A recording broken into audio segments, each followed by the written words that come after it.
SER Podcast. En la cadena SER. A vivir que son 2 días. Javier del Pino. Y en A Vivir, Carlos Sevilla con la información del domingo. ¿Qué tal, Carlos? Buenos días. Buenos días, Javier. La crecida del río Tajo por las lluvias ha terminado por derrumbar parcialmente el puente romano de Talavera de la Reina, en Toledo. En esta provincia, además, siguen en alerta los municipios de la cuenca del río Alberche y se han cerrado 2 recintos arqueológicos ante el riesgo de que se desborde el río Guadarrama. SER Toledo, José Carlos Rejas, buenos días. Sí, ¿qué tal? El Tajo se ha llevado esta pasada madrugada el puente romano de Talavera. El caudal que este sábado circulaba allí a 1.000 metros cúbicos por segundo ha acabado con siglos de historia. Se ha ido la luz. Ay, ha caído el puente. Ha tirado.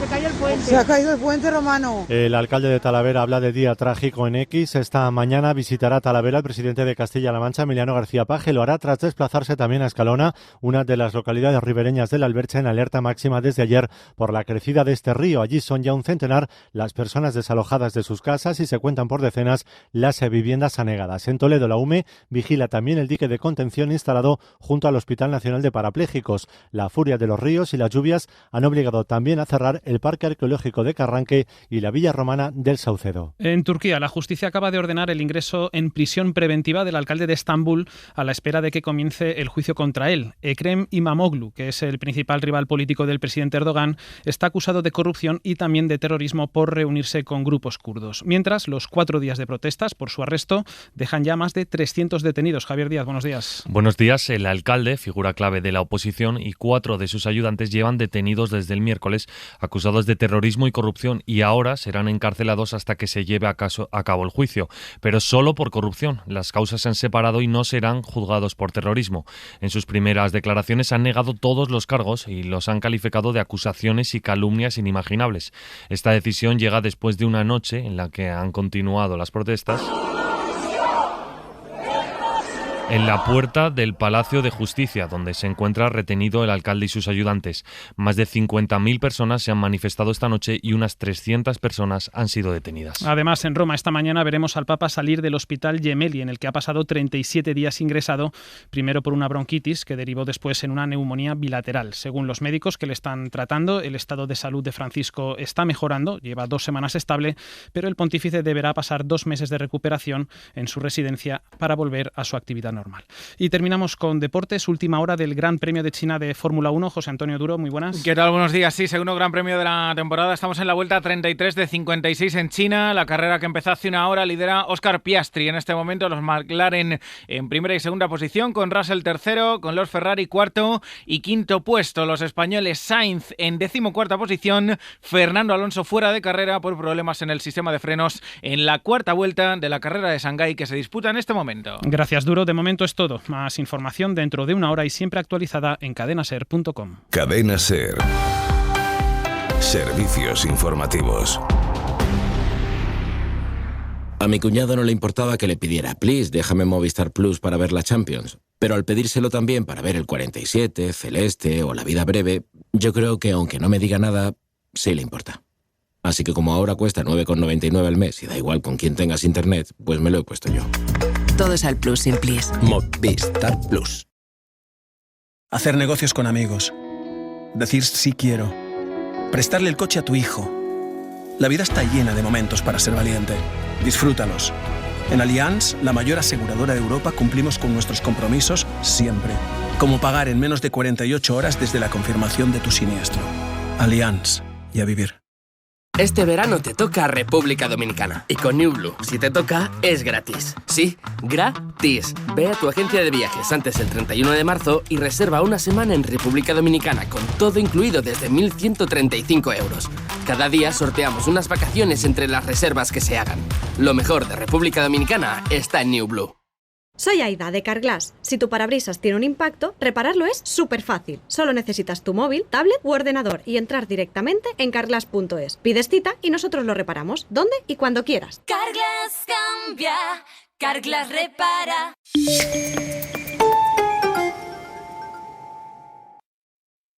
Sigue a Vivir que son 2 días en las redes sociales.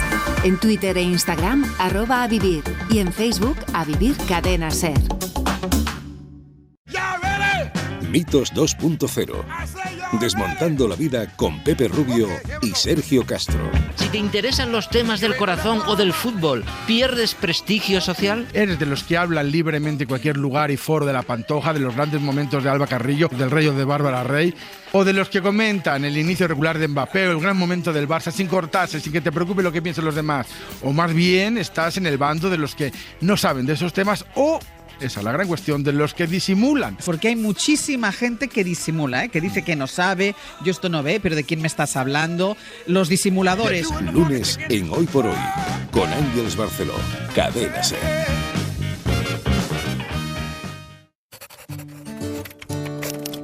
Cien palabras bastan para crear todo un universo. Relatos en cadena. Desde entonces no encontramos mano de obra y corremos el riesgo de que la construcción colapse. Las herramientas quedaron desperdigadas sobre la arena, la puerta de entrada inconclusa y en el patio central se amontonan las conchas. El efecto del sol junto a la brisa marina, que sopla con fuerza, comienza a debilitar la estructura. Los muros se agrietan, la marea sube, las primeras olas golpean la base del castillo hasta que una de las torres se desmorona. Es el principio del fin. A duras penas me incorporo, suspiro y pierdo la mirada en el horizonte, mientras mi madre me esparce crema solar por el cogote. Relatos en cadena. Grandes historias en formato micro. La Ventana, con Carlas Francino. Cadena SER. Cadena SER. El poder de la conversación.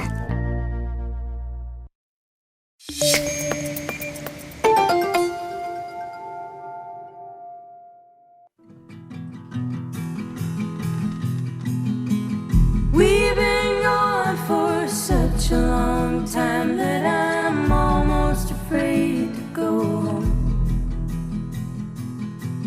A long road is a long, dragged out imagination where things can go wrong, but we keep rolling on.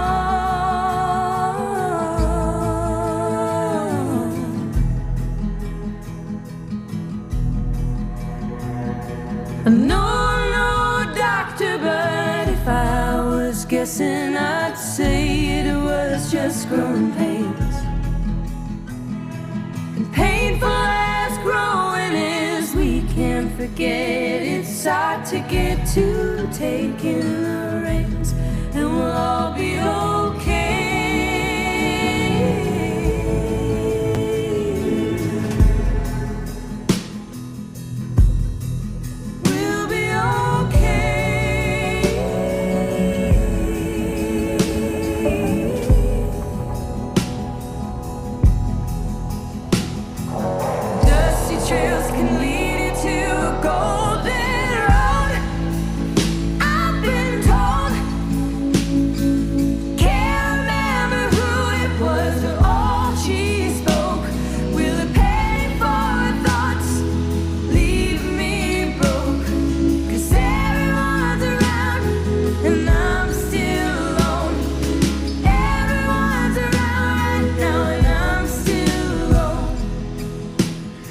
Juanjo Millás, buenos días. Hola, buenos días, Javier. Por fin, ¿qué tal? Hacía sol, ¿no? Cuando has venido ahora. Hoy sí, pero fresco, ¿eh?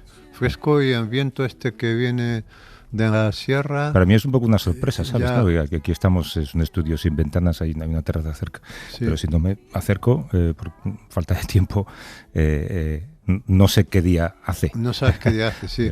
El cielo está negro cuando llego y cuando salgo de repente, anda, mira. Pues, claro, pues a mí esto me indica mucho de cómo van las cosas porque, por ejemplo, ahora salgo ya completamente de día.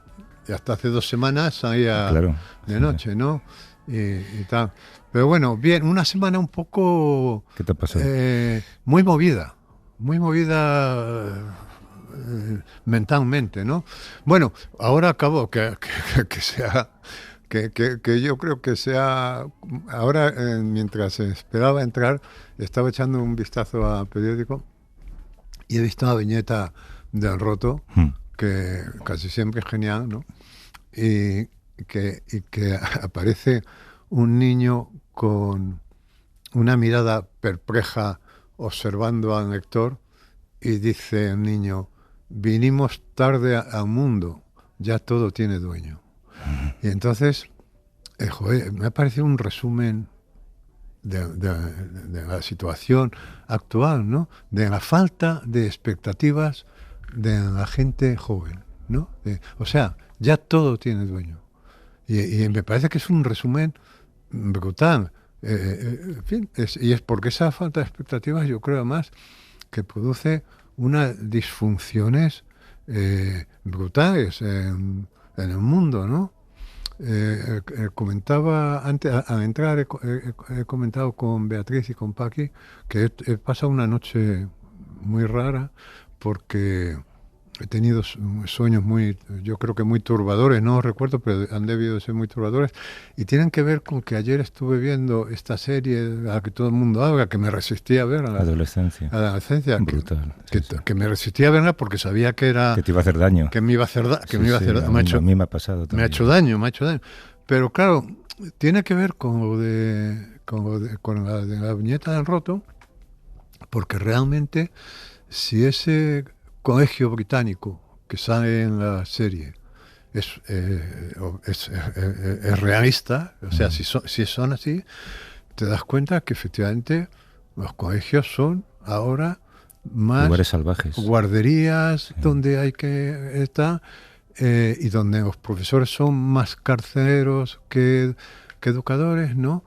Y porque son críos y crías que viven en un mundo donde no hay salida, no van a tener una vivienda, no van a tener un trabajo decente, padres y cuidadores que saben que da igual lo que hagas, que da igual, en realidad tus hijos se educan en otro lugar, que no es en casa. Eso es, y entonces el colegio es un lugar de contención, porque tienen que estar en algún sitio todas esas horas, ¿no? Y es muy turbador esto, ¿no? Luego esto, claro, es que todo se ha conjugado, ¿no? Como porque, claro, es una inversión de valores brutal, porque cuando yo era pequeño, el profesor era un modelo de vida, era un posible modelo, eran padres y madres alternativos en el sentido de que te ofrecían modelos de existencia. Hoy un profesor es una especie de carcelero, ¿no? Estoy hablando de la serie, si la serie obedece a la realidad, aquí hay respeto cero, y desde luego no es un modelo de vida para nada, seguramente porque está mal pagado, porque lleva una vida de perros y tal. Y estaba pensando, ¿qué inversión de valores? Porque me acordaba yo, por ejemplo, porque leí la noticia esta, que seguro que tú has leído también, que de algún modo está enlazado, ¿no?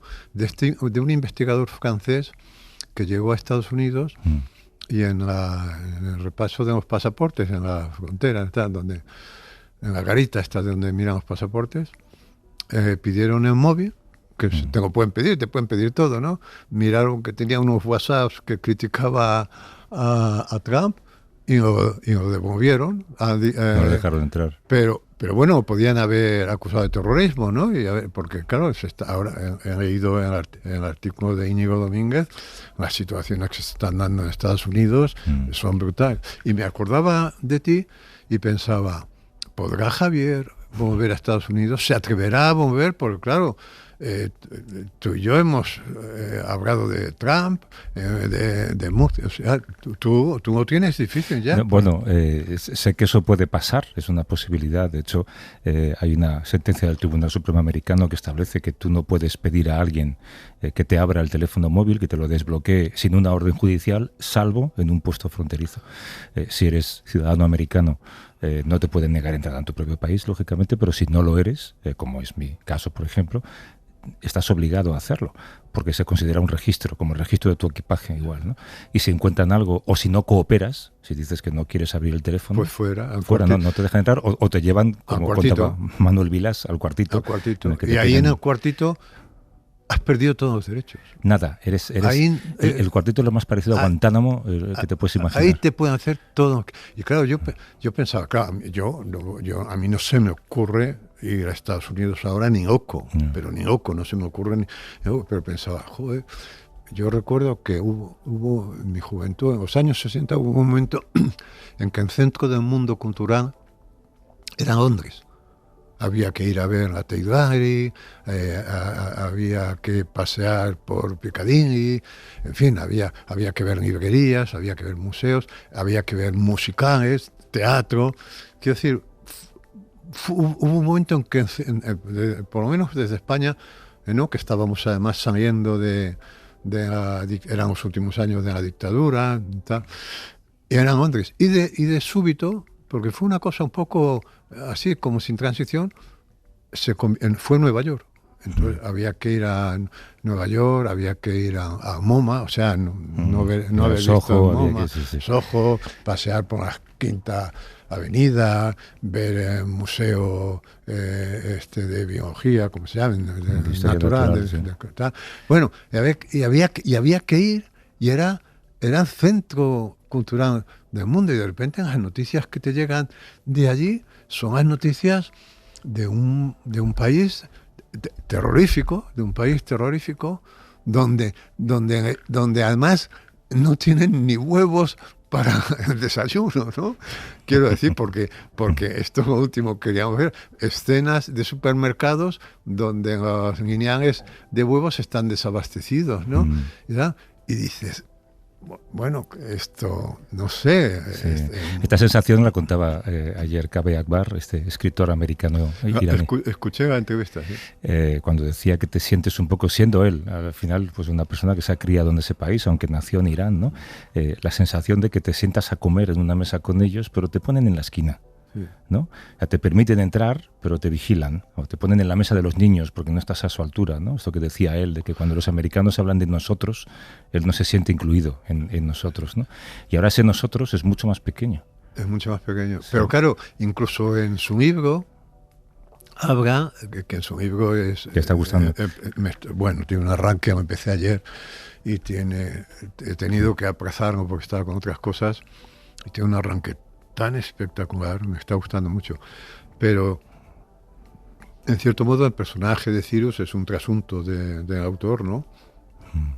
Y cuenta un tipo que lleva toda su vida a Estados Unidos y que teme no tener las cosas en regla, es decir, que ahora un estadounidense se puede despertar diciendo, Dios mío, podré salir a la calle, tendré todo en regla, y mirará su documentación una y otra vez, a ver, ¿no? Claro, todo el mundo está en peligro, ¿no? Sí. ¿Y tú te has planteado esto? Claro, sí, tú no puedes es una situación claro, que puede ocurrir, porque además pues, a mí conmigo pues solo tienen que poner mi nombre en Google y seguramente ya sale lo que pienso sobre Trump, ¿no? Claro. Y sabes mi sensación siempre, que esto lo contaba también Manuel Vilas en aquel artículo del Cuartito, ¿no? La sensación de que has renunciado a todos tus derechos cuando llegas a hablar con ese señor. Sí. Entonces, estos guardas fronterizos de la Autoridad de Transporte que llaman allí, ¿no? La TSA, son personas normales a los que se les da una placa, y esa placa les da un poder que es inimaginable. Ellos saben que tienen un poder sobre ti que es brutal. Es el poder de decirte, usted no es nosotros. Dé media vuelta y vuelva a su país, ¿no? Entonces depende de quién te toque. Pero claro, lo mejor que te puede pasar es darse media vuelta y váyase, pero es que te pueden pasar cosas peores, porque ya te digo, si a este hombre, a este investigador francés me hubieran querido acusar de terrorismo, pues nada, se pasa allí. Pero Íñigo Domínguez cuenta casos de gente que está 16 días sin ningún derecho. Hay una joven alemana que estuvo 6 semanas retenida a la espera de ver qué pasaba con ella, y estamos hablando de una ciudadana europea al final. Y bueno, y Manuel Vilas me cuenta la frase esta del Cuartito, que es terrorífico, porque en el Cuartito ya has perdido todos los derechos, ¿no? Me contaba que creo que la última vez y iba con frecuencia porque su mujer trabajaba allí, ¿no? Y era catedrática, además de una universidad y tal. Y entonces creo que ingenuamente, en fin, para demostrar que era una persona honesta, honrada, o yo qué sé, no sé, cometió el error de sacar un libro suyo que llevaba maleta y enseñárselo a policía, como si ser escritor fuera un salvoconducto, creyendo que ser escritor era un salvoconducto. Y el otro creo que me miró con una mirada de acero y me dijo, no vuelvas. No vuelvas. A mí no me ha pasado nunca que me pidan abrir el teléfono móvil para ver quién soy o con quién hablo o qué digo, pero si me pasara, sentiría una invasión de privacidad que no quiero ni imaginar. O sea, yo creo que yo voluntariamente diría, no, prefiero no entrar. Me voy. Doy media vuelta. Me voy ya. No, pero pienso que tú te lo tienes que estar planteando, porque tú no puedes, además tus hijas son americanas, ¿no? O sea, tú no puedes dejar de... Bueno, de hecho, con nosotros pasa esto. Ellas pueden pasar por la vía rápida, digamos, cuando vamos con ellas, y nosotros tenemos que pasar por la vía de gente que tiene visado o que tiene green card, pero no por la vía de ciudadano, que es otro concepto. Pero tú, por ejemplo, has mantenido el estatus de, o sea, de residencia, de residente. Sí, bueno, tengo un visado, permanente. Sí. Y eso te da cierta garantía hasta que te hayas metido con Trump. Pero hay una garantía que me resta, y es que es un visado de periodista, y eso me convierte en sospechoso. ¿No? Y entonces lo que ha ocurrido es que ya, bueno, pues eso, había que ir a MoMA, había que ver la estación Gran Central, esta de la calle 42, que hemos visto tantas veces en el cine, había que ver la hostería de tal, no sé qué, y de repente ya en el centro del mundo ya no sabemos, eso no tiene recambio, o sea, ¿dónde vas ahora? Sí. No hay porque era Londres, luego fue Nueva York, fue París primero, especialmente Manhattan, claro, porque caminar por aquellas calles y dejarse deslumbrar por los rascacielos, por la arquitectura, ¿no? ¿Y entonces dónde vamos ahora? Pues igual volvemos a Roma, ¿no? Pero ese dónde vamos ahora, que es como que hubiéramos llegado a un cul-de-sac, ¿no? No hay sitio, conecta con la viñeta de Enroto, ya todo tiene dueño, ya no... hemos venido tarde al mundo, que no para nosotros, pero sí para los jóvenes, ¿no? Y tal. Y con esto que te comentaba de la serie esta, ¿no? O sea, es de adolescencia, que es gente que sabe que no tiene ningún futuro. Además, en esta serie hay una cosa tremenda, que es una cosa que, por lo visto, circula entre los adolescentes, porque usted debe estar documentado. El 80-20. Que son 80-20. El 80-20 es la teoría, bueno, no la teoría, que el 80% de las mujeres, de las chicas, solo se sienten atraídas por el 20% de los chicos, lo cual hace que el 80% de los chicos sean frustrados y se conviertan en asquerosos machistas. Primero, machistas, agresores. Claro, o sea, pero además en esas edades en las que el sexo es tan importante, que además viviendo en sociedades donde ser virgen a determinada edad ya es te somete a una presión enorme, o sea que tienes que haber tenido alguna experiencia sexual, o sea que hay una presión. Pues es terrorífico todo enorme. Lo que plantea. Porque... Tú fíjate ese 80% que se siente excluido, o sea, bueno, es que claro, la situación es explosiva, ¿no? Pero claro, ves la serie y no quiero desvelar nada, por supuesto, pero sí que la recomiendo porque tengo que decir que es de las series que más reflexiones te plantea, de todas las que he visto en mucho tiempo.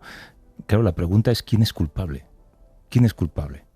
No sabes quién es, o sea, todo, la sociedad es culpable, la educación es culpable, los padres son culpables, él es culpable, pero no ¿Por qué? Bueno, la construcción de la realidad es compleja, quiero decir, es una construcción colectiva. De nuevo, claro, hay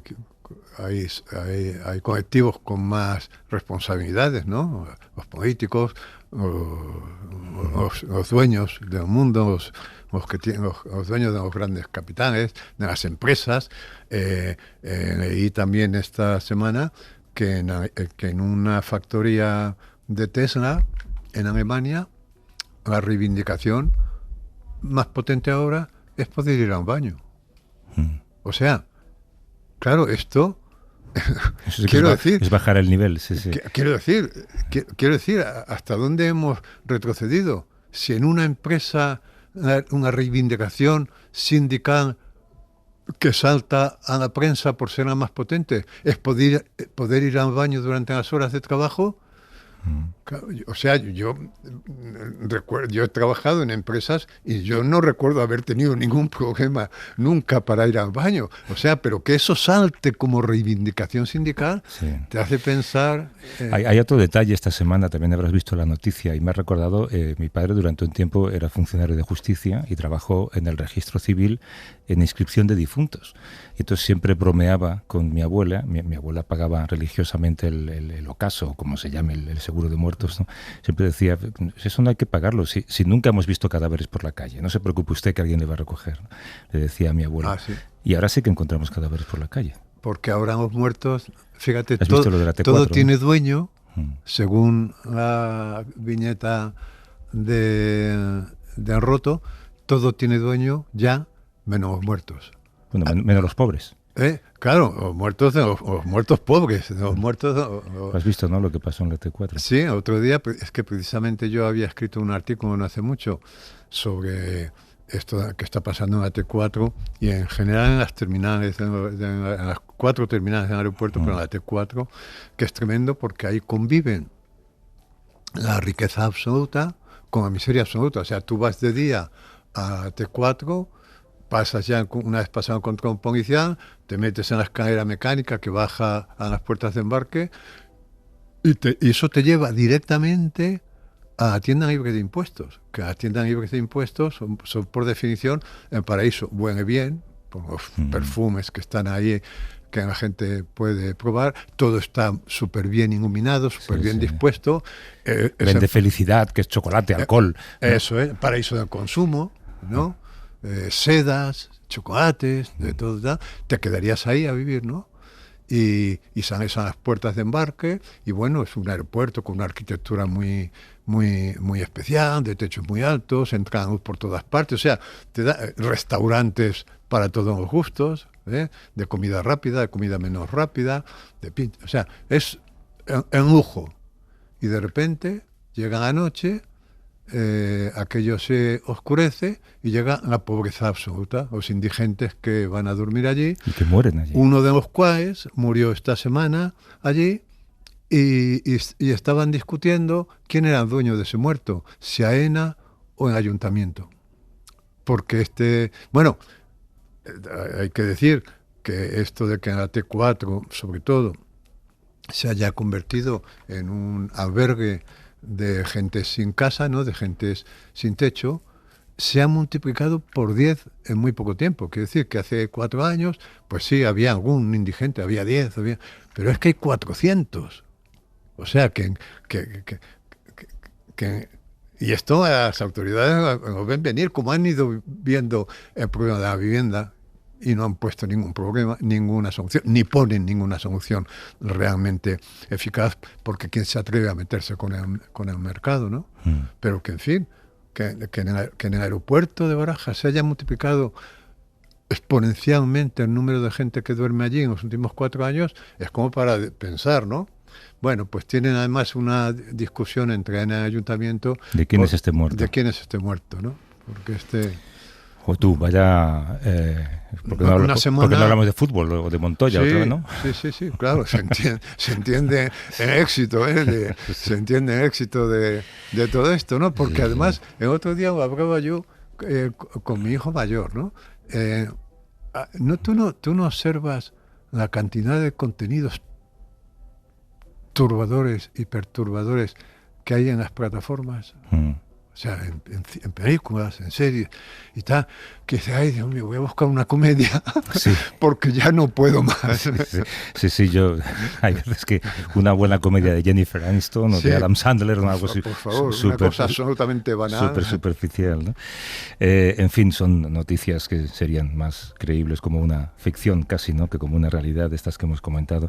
Y hace unas semanas nos hablaste de un libro. Y lo tengo aquí, el libro se llama El día que inventamos la realidad, el largo viaje de la conciencia, desde el Big Bang hasta la inteligencia artificial. Compramos el libro, me ha costado, o sea, es un libro que hay que parar de vez en cuando, hay que volver a leer, Y hay momentos en los que dices, no lo he entendido. Sí. Me lo tienen que explicar. Tengo que decir que a mí me gustó muchísimo este libro, pero tengo que decir que es un libro que exige un lector muy activo, que exige mucho a un lector. Ahora bien, te devuelve el esfuerzo que has hecho multiplicado por 10 o por 20, por no sé cuánto, porque es un libro del que se aprende mucho.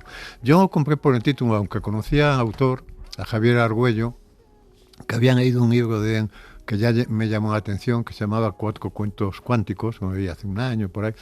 Bueno, y me llamó la atención el título, es El día que inventamos la realidad, porque claro, en ese título ya te está dando una pista de qué va a tratar, y es que te está diciendo al lector, oye, la realidad es un invento. Quiero decir que generalmente la relación que mantenemos con la realidad es la de algo dado, externo a nosotros, con lo que, y además no modificable, con lo que nos tenemos que relacionar, ¿no? Y justamente lo que hace el libro es explicar que la realidad es una ficción, o sea que en cierto modo vivimos dentro de una ficción que va cambiando con los tiempos. Es decir, que la realidad es una construcción. Y a mí esta idea ya me fascinaba mucho. Efectivamente es un libro que exige al lector mucho, porque además luego hay un momento en el que entra en las cuestiones de la física cuántica, y si uno no ha sido curioso o no tiene nociones de cómo la física cuántica pone en cuestión la física tradicional y tal, bueno, pues tiene que ponerse un poco al día, pero también sirve para aprender, ¿no? Pero a mí en general, ya digo, abierto a los oyentes, que es un libro que exige mucho, pero que te devuelve multiplicado por 10 en el esfuerzo que has puesto. Me encanta por esta capacidad que tiene para poner patas arriba la idea que tenemos de realidad. Está en Radio Barcelona, Javier Argüello. Javier, ¿qué tal? Perdón, ¿cómo estás? Buenos días, Javier. Hola, buenos días. ¿Qué tal? ¿Cómo va? Buenos días, Javier. Buenos días, Juanjo. No sé si te hemos hecho bien o mal con esta introducción, para las ventas del libro, digo. Sí. Bueno, vamos a ver cuántas ganas tiene la gente de cuestionarse de este tipo de cosas, digamos. Igual que yo decía que había veces que tenía que rebobinar un poco y releer, tú había veces que te has dicho a ti mismo, voy a bajar. Es que estoy subiendo mucho. Voy a bajar el nivel, dice. Sí.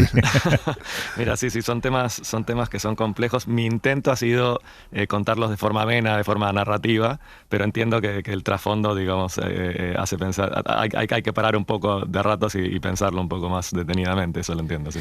Mira, vamos a empezar por el principio, si quieres. Hay otra palabra, además, en la portada del libro que a Juanjo le gusta mucho, que es la palabra conciencia. Defínenos lo que es conciencia, para empezar. Empezamos suave.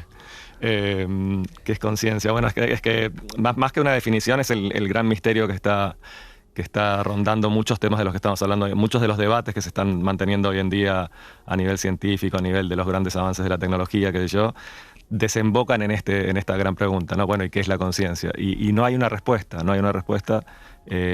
digamos, cada uno puede tener aproximaciones. Yo en el libro planteo la mía como una cuestión a la que accedemos más que poseemos, digamos, como si fuera algo de lo que participamos, no que cada uno tiene. Pero bueno, eso abre disquisiciones que son variadas, y lo cierto es que hablando con un gran experto en inteligencia artificial, pensando por ejemplo en si una máquina puede pensar, y él me decía, mira, es muy sencillo, para que una máquina piense tendríamos que ser capaces de inocularle conciencia, y no tenemos la menor idea de lo que es la conciencia, o sea que imagínate en qué condiciones podríamos ser capaces de dársela, ¿no? O sea, cómo escribimos ese algoritmo, ¿no? Cómo lo escriben, que sepan hacer. Bueno, ahora hay formulaciones que van por los caminos que hemos explorado, como decían ambos recién, la idea que tenemos de cómo se construye esta realidad y ha ido variando a lo largo del tiempo. En el momento actual tiene que ver con el método científico, con la ciencia, con lo demostrable, y entonces la búsqueda de la conciencia en este momento está pasando por soportes físicos, que es lo que podemos demostrar, ¿no? Por los campos eléctricos que hay entre las neuronas, por todas cuestiones materiales, porque uno de las consecuencias de los relatos que manejamos en nuestro imaginario actual es que lo material es lo que existe y lo que no es material no existe, ¿no? Claro, nosotros ahora estamos, Juanjo y yo estamos en un estudio, a ti te estoy viendo además por línea interna, estás en Radio Barcelona, en otro estudio, pero ¿qué hay de real en esto? Esto es la realidad. Esta es la realidad y tenemos que definirla, ¿no? ¿Qué características tiene? La realidad es es que yo estoy físicamente en Barcelona y ustedes en Madrid, la realidad es lo que estamos conversando y por lo tanto en qué está pensando cada una de nuestras mentes, la realidad es que evocan esos pensamientos y esas concepciones de mundo. Como les decía hace un momento, hemos privilegiado en este momento del mundo, en este momento de la historia y de esta porción del planeta, decidir que la realidad es lo material y lo medible. Puede haber otras concepciones y, por ejemplo, lo que me preguntaba hace un momento, si la realidad es solo lo material y lo medible, ¿qué hacemos con algo como la conciencia, ¿no? Y no tenemos respuestas. Claro, igual la realidad es algo que está pasando en este momento, pero no lo estamos viendo. Sí, bueno, eso implicaría la idea de una realidad objetiva, ¿no? Que está allá afuera independientemente de quién la mire. Justamente una parte del recorrido, como comentaban, pasa por el tema de la mecánica cuántica, en el sentido que me pareció muy interesante que en el seno mismo de la ciencia física, es un poco el paradigma para todo el resto de las disciplinas científicas, se haya incluido la idea de que en realidad el punto de vista tiene mucho que decir acerca de la realidad. O sea, que la realidad no es algo, de hecho, a nivel subatómico, y esto cualquier físico de partículas te lo puede afirmar sin ningún problema, a nivel subatómico la idea de una realidad objetiva no es defendible. Ni a nivel periodístico habría que decir, ante una misma realidad cada uno monta la suya, ¿no? Efectivamente. Digamos, pero eso podría pasar por el tema de la subjetividad, que de alguna manera la teoría de la relatividad ya había venido a cuestionarla, ¿no? Según si lo miro desde el punto de vista de un electrón que viaja a la velocidad de la luz o de mi punto de vista, estoy sentado acá en este estudio, el tiempo y el espacio son diferentes. Eso sería una cuestión subjetiva. La física cuántica va un paso más allá. Y dice, no, es que no hay realidad hasta que el punto de vista no la inaugura. Lo cual es más inquietante, ¿no? El punto de vista, Juanjo, esto es tu favorito.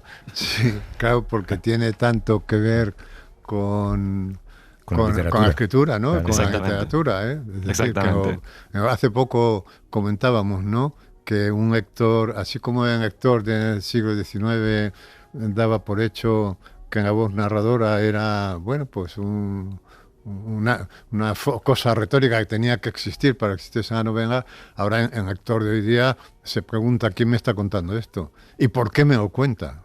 ¿Por qué me cuenta esto? Es decir, se pregunta por el punto de vista, por quién narra eso. Y el punto de vista, a partir de Heisenberg y del principio de incertidumbre, pues, en fin, eso, o sea, Heisenberg y el principio de incertidumbre han enriquecido mucho literariamente la idea del punto de vista. Pero bueno, yo quería decir que es difícil hacer consciente que vivimos en un cuento, ¿no? Porque el simple hecho de que vivamos en lunes o martes o miércoles, bueno, hubo un tiempo en el que no existían los lunes, los martes, ni los miércoles, ni los domingos. Y nosotros hoy estamos instalados en un domingo y eso forma parte de la realidad, pero es una realidad construida, ¿no? Así se entiende mejor que la realidad. Y entonces, sí, la primera pregunta que te quería hacer, Javier, era si se puede decir con esta, en fin, facilidad o frivolidad, si quieres, esta afirmación que yo he hecho. ¿Vivimos dentro de un cuento? Mira, en cada momento de la historia nos explicamos la realidad de maneras diferentes, ¿no? En nuestra propia historia de la civilización occidental, en el comienzo, en la Grecia clásica, si querías saber qué era la realidad, tenías que escuchar a un poeta porque él tenía las verdades de los dioses. Un tiempito después, si querías saber qué era la realidad, le preguntabas a un filósofo porque él era capaz de razonar de manera lógica y llegar a las respuestas. Hoy en día le preguntaríamos a un científico. Hay dos maneras de entender esto. Una sería que hemos ido evolucionando, ellos estaban equivocados y nosotros tenemos la razón. La otra sería, mira, en cada momento hay maneras distintas de explicarlo. Y en ese sentido, sí que se puede pensar que en cada momento hay un cuento distinto que nos explica qué es lo que es la realidad. De hecho, antes de nuestra concepción de que la realidad es una cosa objetiva que está ahí más allá de quien la mire, casi ninguna tradición pensaba esto. Digamos, lo extraño, lo que pasa es que para nosotros es natural, pero lo extraño es pensar que hay una realidad única y objetiva. Y casi todas las tradiciones tienen un poco la idea de que la realidad es una ilusión a la que accedemos a través de las ficciones que nos vamos construyendo. Nosotros también en el comienzo, con el tiempo hemos ido haciendo un recorrido que ha ido llevando a que pensemos que hay una realidad objetiva, la cual hoy en día está poniéndose en cuestión desde muchos aspectos, y lo interesante es que lo que decíamos antes, ¿no? Que desde la propia física, que es la ciencia más ciencia de todas las ciencias, nos están obligando a cuestionarla. Entonces hay como hablaban ustedes antes de que yo entrara en la conversación de determinadas cuestiones de actualidad, del futuro de los jóvenes, qué sé yo, lo que estamos viviendo me parece es un momento en el que los grandes relatos que sostenían unificada nuestra visión de mundo se están viendo resquebrajados. Y eso provoca una gran incomodidad porque no nos sentimos cómodos en la incertidumbre, nos es más fácil tener certezas. Y esas certezas que dependen de los relatos que nos contamos están viéndose cuestionadas por distintos motivos hoy en día. Y cuando nos asomamos a la incertidumbre no nos sentimos cómodos, que me parece que es lo que estamos viviendo en este momento, ¿no? Sí, esto a mí me parece muy interesante, ese recorrido que haces como de la verdad, ¿no? Que primero era de los dioses, luego de los poetas, después de los filósofos y después de la ciencia. Es decir, que uno se ha ido pasando a otro, digamos, la verdad. Y eso explicaría además el momento de ruptura entre las humanidades y las ciencias, ¿no? Porque de repente Totalmente. Las humanidades entregan a la ciencia esa responsabilidad. Mire, hágase usted cargo de esto, y eso se traduce además en la sociedad en que cuando un hijo dice voy a estudiar filosofía, dice, pero bueno, eso no tiene salidas, ¿no? ¿Cómo te vas a ganar la vida? Voy a estudiar filología inglesa, pero ¿qué dices? Estás loco y tal, ¿no? Que todo, es decir, en la frase esa de esto no tiene salidas, y realmente se entrega todo a la ciencia, y la ciencia, como tú dices, solamente concede estatus de realidad a aquello que es matematizable, ¿no? Aquello que se puede matematizar, que se puede... Pero claro, la ciencia a la que concedemos ahora, en fin, un estatus tremendo y tal, esto deja fuera de la realidad pues yo creo que toda la materia oscura, diríamos, porque, por ejemplo, la conciencia es materia oscura, porque claro, yo oigo decir a filósofos, bueno, no, pero es que esto, la ansiedad, la culpa, la pena, esos son sentimientos subjetivos. Por lo tanto, no los podemos estudiar. Solamente podemos estudiar aquello que podemos convertir en una ecuación. Entonces, la ciencia... en estos momentos, desde el punto de vista de su enfoque de la realidad, sería pobrísima, ¿no? Totalmente. Digamos, la matemática como lenguaje para explicar el mundo tiene sus propias limitaciones. El lenguaje matemático, como cualquier lenguaje, choca con ciertas limitaciones. Y lo que queda fuera de ese lenguaje, como no sabemos cómo manejarnos con él, hemos decidido que lo mejor que podemos hacer es no hacerle caso. Y como bien dices, lo que queda fuera es muchísimo. De hecho, no solo es muchísimo, es las cosas que más nos importan a los seres humanos. Importa, claro. El amor, el humor, el sentido, el por qué estoy dispuesto a luchar y por qué no, qué me parece que es bueno y qué me parece que es malo. Todo eso no es medible. Entonces, sobre todo esta palabra que usé recién, no podemos construir sentido desde la matemática. La razón, un razonamiento nunca llega a construir sentido. El sentido se construye de otra forma. Y son formas que como escapan a estas metodologías, a estos criterios matemáticos o datificables, lo hemos dejado fuera del mundo. Y lo que tenemos como resultado es un mundo sin sentido. ¿Y la construcción de sentido sigue siendo indispensable para la vida? Yo creo que para la experiencia humana, sin duda. Para la vida, no sé, seguramente las bacterias viven muy contentas sin sentido. Para nuestra experiencia de ser en el mundo, de seres humanos, y me parece que en el momento actual debería ser un tema de reflexión, qué es ser humano, digamos, frente a las tecnologías que están amenazando con reemplazarnos, digamos. Pensar por qué es lo que no pueden reemplazar y qué es lo que sí nos hace únicos a los seres humanos. Yo creo que el tema del sentido está bastante en el centro, ¿no? Este desánimo del que hablaba Juanjo, de la juventud, que tú antes lo mencionabas, tiene que ver también con números, ¿no? Con la gente echa números, la gente mira sueldos, la gente ve precio de las casas.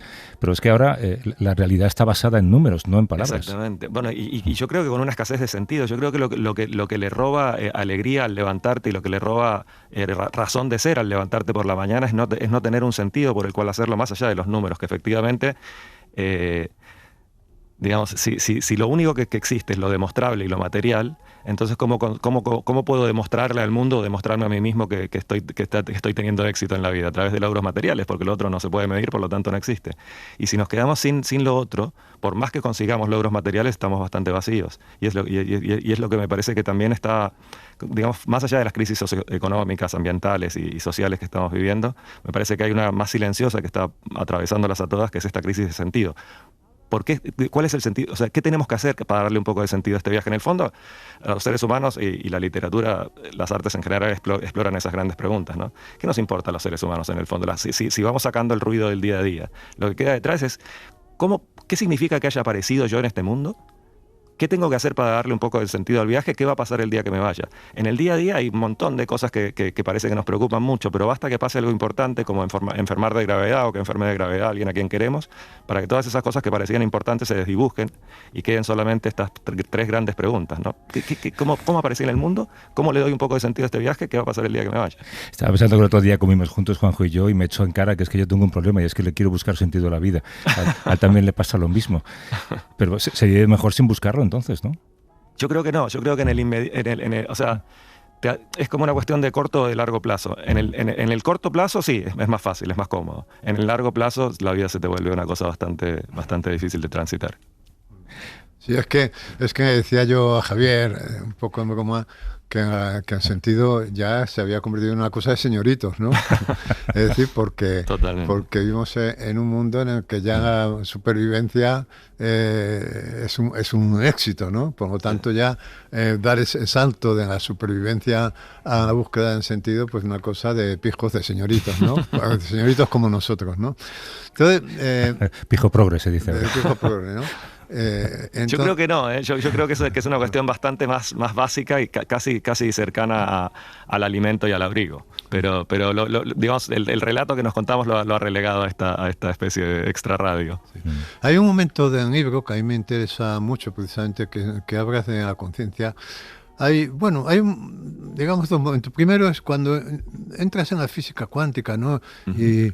Y hablas de esto que, en fin, que es muy conocido, pero que... Perdón, si alguien estaba pensando en comprar el libro, mencionas la física cuántica y eso, otro lector que ha perdido a lo mejor. Ya. No, sí. Bueno, pero es que... decir que aparte de este tema se cuenta un poco la historia de Occidente en términos de filosofía, de historia, de música, de matemáticas, de muchas abordajes a la realidad, pero sí. Es verdad que... No te preocupes, Javier, que el libro es muy bueno. No te apures, que el libro es muy bueno, ¿eh? Y está bien, además, que hablemos de un libro bueno diciendo las dificultades que tiene. Totalmente. No, entonces soy consciente. Cuando hablamos de la física, que claro que hoy cualquier persona curiosa tiene que conocer unos rudimentos de la física cuántica, ¿no? Y de cómo la contradicción que hay entre el comportamiento de un mundo en la física cuántica y en el comportamiento de un mundo en la realidad macroscópica. Dice, ¿cómo es posible que en los cimientos de la realidad pasen cosas que son imposibles en el mundo macroscópico, ¿no?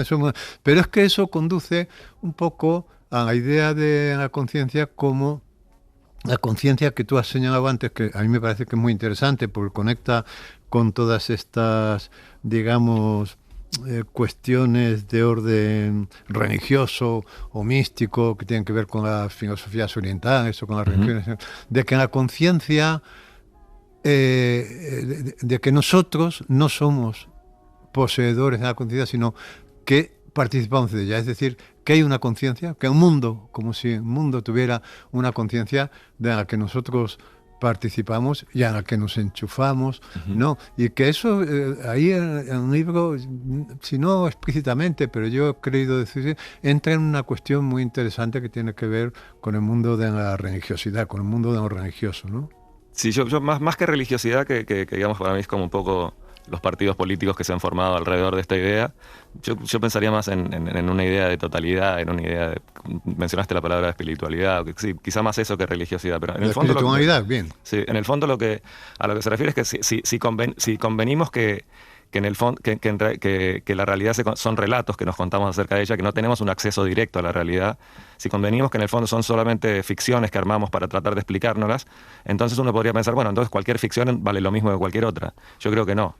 Y si no es demostrable y no es medible cuál vale más que cuál es más válida que cualquier otra, ¿cómo hacemos para dirimir entre una y otra? Yo creo que ahí es donde entra el tema de la conciencia, como un poco un contrastar ese relato contra una suerte de orden que uno cree o no que hay en el universo. Y ahí es una cuestión de fe, digamos. Y la pregunta sería, yo creo que solo hay átomos que se están combinando de manera aleatoria en el universo, por lo tanto, todo da igual que cualquier cosa, porque son simplemente combinaciones de átomos, entonces no hay cosas mejores y cosas peores. Da igual lo que hagamos. Da igual lo que hagamos, da igual cualquier acto, cualquier cosa que ocurra, son simplemente combinaciones de átomos, entonces no me importa, no privilegio ninguna por ninguna otra.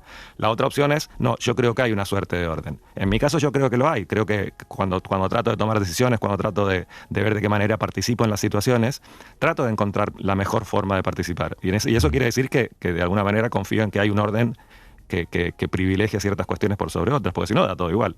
Y como yo creo que no da todo igual, digo, ¿y en qué me baso para demostrarlo? Bueno, ahí es donde llegamos al tema de la conciencia, y qué es la conciencia y cómo me puede servir de guía para ver de qué manera participo en las situaciones, ¿no? Y cómo nosotros tenemos alguna responsabilidad en la construcción. Esa es la palabra, a eso iba. La palabra responsabilidad me parece muy importante, porque si no hay un orden, si todo va igual, no tengo ninguna responsabilidad en la manera en la que se construye el mundo. De hecho, la idea de que el mundo es una construcción ya nos impone una cierta responsabilidad, en el sentido de que no puedo quejarme de cómo es, sino que tengo que empezar a pensar en cómo lo estoy construyendo.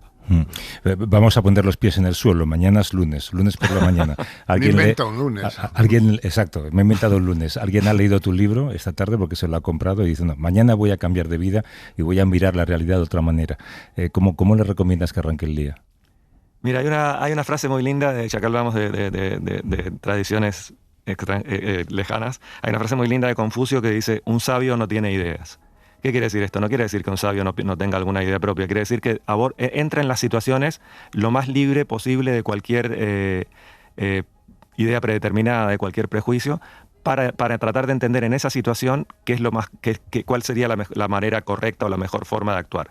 Me parece que esa es una manera que es interesante, y para poder liberarnos de automatismos, para no repetir frases o actitudes o hábitos sin tener claro qué es lo que estamos aportando al mundo, me parece interesante primero desaprender lo que dábamos por sentado. Si damos por sentado, y ahí están los relatos, digamos, que están sosteniendo nuestra visión de mundo. Me parece que revisar esos relatos nos libera de repetir automatismos y de poder elegir un poquito cómo queremos influir en el mundo, en las personas que nos rodean, en las situaciones de las que participamos. Entonces, en ese sentido, me parece que es interesante un recorrido como el que plantea el libro para cuestionar esas cosas que dábamos por sentadas y empezar a pensar que en el fondo quizá la realidad no es algo tan dado, sino que lo estamos construyendo entre todos. Y en ese sentido ver de qué maneras queremos participar y construirlo. Lo que pasa es que esto también se combina con este momento en el que estamos de incertidumbre, del que hablábamos antes, que como les decía, creo que no nos resulta cómoda la incertidumbre, y cuando pasa eso, hay tres actitudes posibles. Negar que se están fracturando los relatos que nos sostenían, aceptar que se están fracturando, pero aferrarme a ellos igual desesperadamente, porque tengo miedo de la incertidumbre, del no saber a qué seguridad agarrarme. Y la tercera vía es abrirse un poco a ver qué es lo que viene, pero es la que, si bien nos causa menos dolor, es más complicada en el corto plazo, ¿no? Es más fácil, y creo que también los radicalismos y las posiciones tan extremas y los enfrentamientos que está habiendo en todos los ámbitos de la experiencia, tiene que ver con cómo estamos perdiendo seguridades. Si yo me agarro a una seguridad, la que sea, por favor no me la cuestiones, porque entonces me quedo sin ninguna. Y entonces me parece que la gente se está extremando en posiciones también al respecto. Ya, pero ¿yo qué hago mañana? Lo que puedas, como todos los seres humanos. Javier no sabe qué hacer mañana. No, mañana, digo, es que no se puede, o sea, esa es otra cosa, no se puede anticipar. Mañana, cuando llegues a ese lugar o a ese momento que se llama mañana, ahí vas a tener que ver qué hacer. Otra consecuencia de las leyes que queremos extraer de la naturaleza es los automatismos. Yo ya entendí las leyes de la naturaleza, por lo tanto, a partir de ahora juego con esas reglas y no tengo que cuestionarme cada vez cómo voy a participar de las situaciones. Esto es otra ilusión. Intenta vivir como si fuera viernes. A ver qué pasa. No, que los viernes son mucho trabajo para mí, como si fuera lunes. Como si fueran lunes. Para mí los lunes son los sábados, al fin y al cabo. Igual lo que has conseguido con este libro, Javier, es crear un ejército de escépticos. Bueno, no, en Ebro es muy esperanzador. Exacto, no. Claro, hay dos partes claramente marcadas en el libro, y en la primera, de alguna manera, desarmo todos los relatos para que tomemos conciencia de que son simplemente relatos. Creo que en la segunda trato de reflexionar un poco cómo lo que preguntabas recién, ¿no? ¿Qué hacemos el lunes, ¿no? Y yo planteo un poco cómo me lo estoy cuestionando yo hoy en día, que tampoco es una fórmula acabada, ni mucho menos. Me parece que simplemente abre la conversación para que cada uno lo piense. Oye, Juanjo tiene una relación muy complicada con ChatGPT. ¿Algún consejo que puedas darle para la semana que viene también? No creer que piensa, es lo primero. No creer que tiene criterio. Juanjo piensa que tiene criterio. Tiene criterio del que diseñó el algoritmo. Bromeo con eso. Pero en todo caso hay una cosa cierta, Javier, ¿no? Sí. Que es que nunca sabremos si la inteligencia artificial tiene criterio o no, porque si lo disimula bien es lo mismo que si lo tuviera, ¿no? Yo creo que una buena imitación nunca va a ser lo mismo que el original. Yo creo que sí. Aunque no te des cuenta, me parece. Yo me parece creo que que hay sí. algo, me parece que hay algo intangible, no medible, que tiene que ver con lo que estamos hablando. Hay algo que no podemos medir, no podemos demostrar. Por lo tanto, podríamos pensar, da igual, si se parece tanto que yo no me doy cuenta, da igual que sea el original. Yo conozco mucha gente que finge tener conciencia y lo hace de cine. Sí, le sale bien, y le sale bien. Y si la vara de medida o el criterio de éxito es que nos logre colar la mentira, entonces tiene éxito. Yo creo que no, que esa no es la vara de medida, pero bueno. Ayer hablábamos de este experimento en Italia, ¿no? Un periódico publicado en papel, además, para engañar todavía más, pero escrito únicamente con inteligencia artificial, y planteábamos este debate, hasta dónde puede llegar. Humor ya puede tener, por ejemplo, conciencia nunca puede tener, por ironía, lo que has contado, pero maneja bien la ironía. Maneja muy bien la ironía, pero sí que es verdad que habrá veces que no sabremos. Pero claro, No, lo que decíais ayer... ¿Quién no sabe, yo o la inteligencia artificial? Porque la inteligencia artificial no tiene la menor idea de lo que es la ironía. Es simplemente está elaborando modelos de lenguaje. Pero tú no sabes que la inteligencia artificial no sabe lo que es ironía, con lo cual es un círculo vicioso.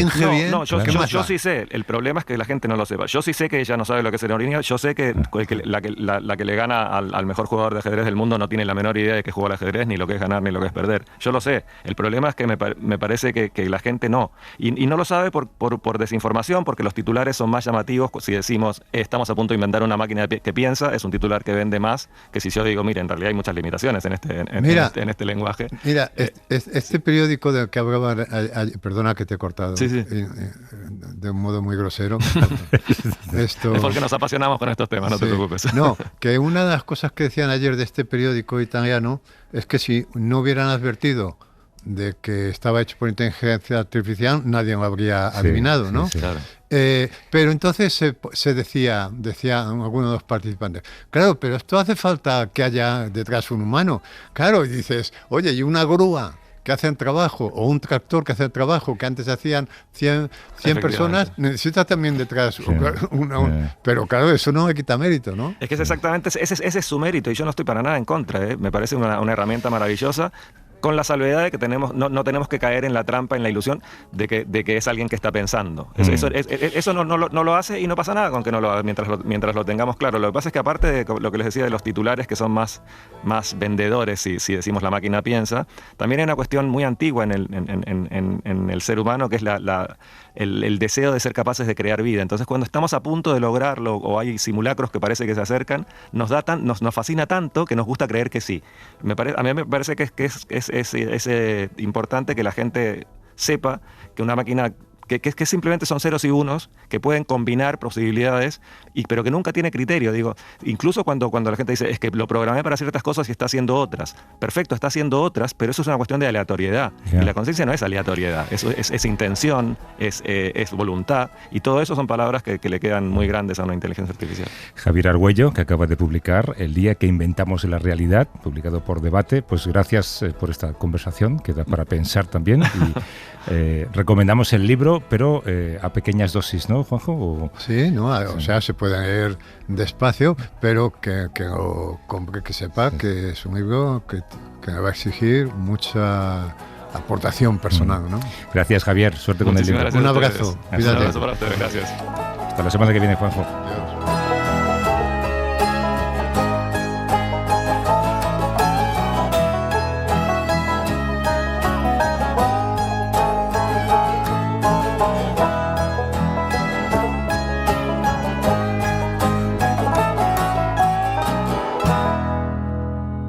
Para no perderte ningún episodio, síguenos en la aplicación o la web de la SER, Podium Podcast o tu plataforma de audio favorita.